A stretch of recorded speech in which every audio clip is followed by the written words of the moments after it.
I had been bent over for the past half hour and my lower back was burning. "That's what you get for deciding to grow a vegetable garden," I muttered. I was harvesting the last of the tomatoes and the final crop of cucumbers from my first attempt at a garden. A row of lettuce was wilting under the autumn rains that had finally come in, but I considered just turning it under.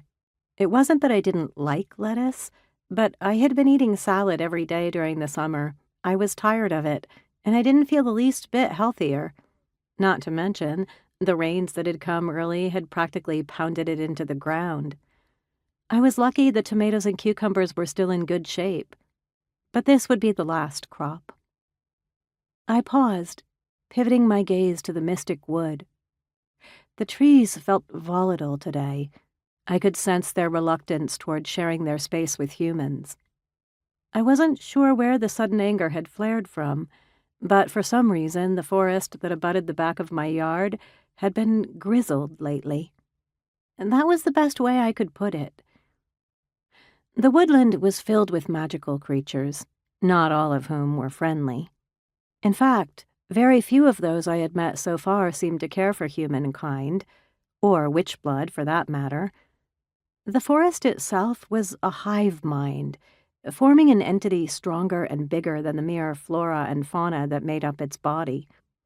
There was some sort of design behind the watchful sentinels, the massive cedars and firs that made up most of the mystic wood.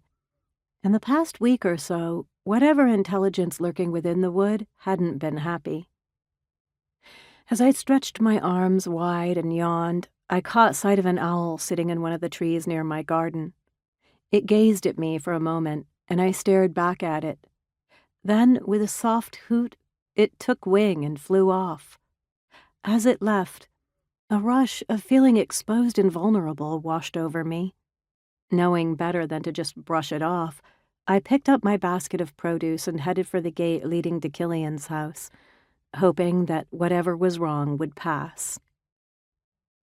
I set the basket of tomatoes and cucumbers on the counter and glanced at the clock. 1 p.m. I flipped on the espresso machine and made myself a mocha as I ticked off the box next to pick veggies on my to-do list.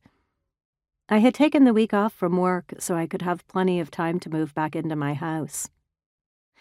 Z landed on the counter and rubbed against me, letting out a purp that was so loud that she snorted, surprising herself. The tortie blinked, looking around before she jumped down and leisurely crossed the kitchen to nosh on some kibble. Klaus, her gorgeous tuxie brother, was asleep in the living room, curled up in Killian's leather recliner. By now, the kittens were 10 months old. While Z was still relatively lithe, Klaus was beefing up to be a big boy. I carried my mocha into the living room and curled up on the sofa. Killian's house was comfortable, in some ways more than mine, but it wasn't my home, and I felt disconcerted staying here while he was gone.